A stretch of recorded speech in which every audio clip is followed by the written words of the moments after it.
వచ్చాయి. ప్రస్తుతం ఆర్డర్ అయితే మాత్రం రిజర్వ్లు ఉందనేటువంటి అంశాన్ని అయితే మాత్రం చెప్పుకోవచ్చు. అయితే ఈ రోజు జరిగినటువంటి కీలకమైనటువంటి అంశాలు ఏ విధంగా ఉన్నాయనేటువంటి అంశానికి సంబంధించి ప్రస్తుతం మనతో పాటు మాట్లాడడానికి సీనియర్ కౌన్సిల్ జడా శ్రవణ్ ఉన్నారు. ఒకసారి మాట్లాడదాం సార్. ముఖ్యంగా ఈ రోజు చాలా కీలక అంశాలను మీరు ప్రస్తావన చేశారు. ముఖ్యంగా దస్తగిరి విషయంలో 3 అంశాలను మీరు కోర్టు ముందు ఉంచినటువంటి పరిస్థితి. మీరు ముఖ్యంగా కుటుంబ సభ్యుల ప్రొటెక్షన్ విషయం కావచ్చు, అప్రూవర్ గా మారినటువంటి అంశాన్ని మీరు ఏ విధంగా చూస్తారు? డే బిఫోర్ ఎస్టర్డే అంటే ఒక 2-3 రోజుల క్రితం దస్తగిరి ఫాదర్ని విచక్షణ రహితంగా కొట్టి, నీ కొడుకు ఎలక్షన్లో పోటీ చేసేంత మగాడా, మాకు వ్యతిరేకంగా సాక్ష్యం చెప్తారా అని విచక్షణ రహితంగా కొట్టినటువంటి అంశం మీద దస్తగిరి పోలీస్ స్టేషన్లో రిపోర్ట్ ఇచ్చారు. కనీసం పోలీస్ రిపోర్టు రిజిస్టర్ చేయకుండా, ఎఫ్ఐఆర్ రిజిస్టర్ చేయకుండా, కంప్లైంట్ తీసుకోకుండా, దాన్ని ఏ విధమైన విచారణ చేయకుండా ఇది కేవలం యాక్సిడెంట్గా అని ఒక సాక్షిలో ఒక కథనాన్ని రిపోర్ట్ చేసి ఈ కేసును తప్పుదోవ పట్టించే ప్రయత్నం చేస్తున్నారు.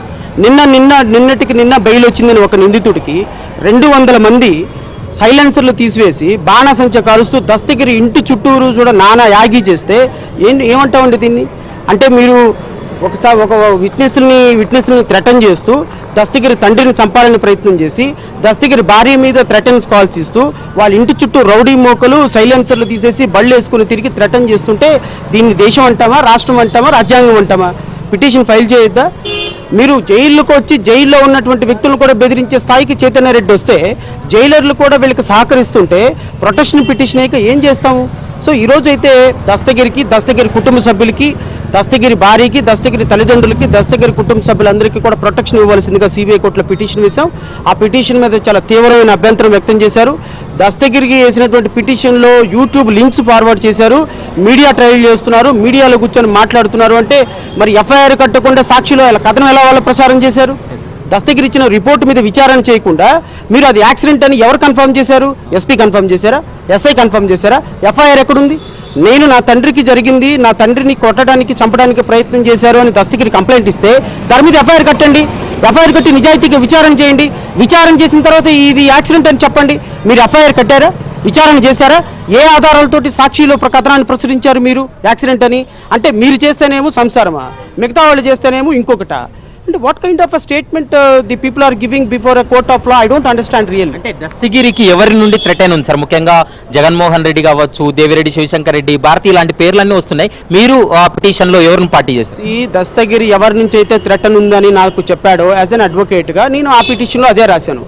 దస్తగిరి చాలా సీరియస్గా అప్రహెన్షన్ ఎక్స్ప్రెస్ చేసింది అవినాష్ రెడ్డి, భారతీ రెడ్డి అండ్ జగన్మోహన్ రెడ్డి అండ్ నిన్న ఎవరైతే చైతన్య రెడ్డి ఉన్నారో వాళ్ళ ఫాదర్ ఎవరైతే ఉన్నారో ఆయన, ఈ నలుగురు దగ్గర నుంచి తన ప్రాణానికి హాని ఉంది అని చెప్పేసి యాజ్ ఏ విట్నెస్గా దస్తగిరి అప్రహెన్షన్ ఎక్స్ప్రెస్ చేశారు. అవే విషయాలు నేను పిటిషన్లో పొందుపరిచాను. Court will take a decision. ఇప్పుడు మేము ఇచ్చినటువంటి పిటిషన్లో న్యాయం ఉంది అంటే కోర్టు విచారణకు ఆదేశిస్తుంది, ప్రొటెక్షన్ ఇస్తుంది. ప్రొటెక్షన్ లేదు అంటే డిస్మిస్ చేస్తుంది. దాని మీద మేము పై కోర్టుకు వెళ్తామో కింద కోర్టుకు వెళ్తామో that is a different issue. కానీ ఒక విట్నెస్గా నాకున్నటువంటి ప్రాథమికమైన హక్కు, నేను రేపొద్దున కోర్టులో ఫ్రీ అండ్ ఫెయిర్ మేనర్లోపు వెళ్ళిపోయి ఈ సాక్షిగా నేను మాట్లాడాలి అంటే నాకు ఇక్కడ యుద్ధ వాతావరణం కనిపిస్తుంటే, ఆంధ్రప్రదేశ్ ముఖ్యమంత్రి దగ్గర నుంచి నాకు థ్రెట్ ఉంటే, ముఖ్యమంత్రి కార్యాలయం నుంచి నాకు థ్రెట్ ఉంటే, డీజీపీ ఆఫీస్ నుంచే నాకు థ్రెట్ ఉంటే, ఎంపీ దగ్గర నుంచే నాకు థ్రెట్ ఉంటే వేర్ షుడ్ ఐ గో? నేను అక్కడికి వెళ్ళాలి. సో ఎక్సెప్ట్ కోర్టుకు రావటం తప్ప, ప్రొటెక్షన్ అడగటం తప్ప, ఆ ప్రొటెక్షన్ అడగటం కూడా తప్ప. సో ఖచ్చితంగా ఇది రాజకీయ ప్రయోజనాలతోటి చూడొద్దు. ఇది ఒక విట్నెస్ లైఫ్ థ్రెట్ ఉంది, వాళ్ళ ఫ్యామిలీకి లైఫ్ థ్రెట్ ఉంది. ఖచ్చితంగా ఈ విట్నెస్కి ప్రొటెక్షన్ ఇవ్వవలసిన బాధ్యత రాష్ట్ర ప్రభుత్వం మీద, కోర్టు మీద ఉందని అయితే నేను భావిస్తున్నాను. ముఖ్యంగా ఇప్పుడు దస్తగిరి అప్రూవర్గా మారిన తర్వాత తనని సాక్షిగా పరిగణలోకి తీసుకోవాలనేటువంటి అంశానికి సంబంధించి ఏంటి సార్? ఈరోజు దాని మీద విచారణ ముగిసింది. 28వ తారీఖున దాని మీద ఆర్డర్స్ పెట్టారు, రిజర్వ్ చేశారు. సో ఖచ్చితంగా 110వ సాక్షిగా దస్తగిరిని సిబిఐ అప్రూవర్గా అంగీకరించి దాని ద్వారా దాన్ని హైకోర్టులో వేసి హైకోర్టు కూడా అతన్ని అప్రూవర్గా యాక్సెప్ట్ చేసిన తర్వాత నాకు తెలిసి దస్తగిరి నిందితుడు కాదు, అప్రూవర్గా సాక్షి మాత్రమే. సో ఎవరైతే మెజిస్ట్రేట్ ఉన్నారో కడప పులివెందుల మెజిస్ట్రేటు రాంగ్గా తీసుకున్నటువంటి కాగ్నిజెన్స్ని ఛాలెంజ్ చేశాము. దాని మీద వాదోపవాదాలు జరిగినాయి. ఖచ్చితంగా కోర్టు దస్తగిరిని సాక్షిగానే పరిగణిస్తుందని అయితే నేనైతే భావిస్తాను.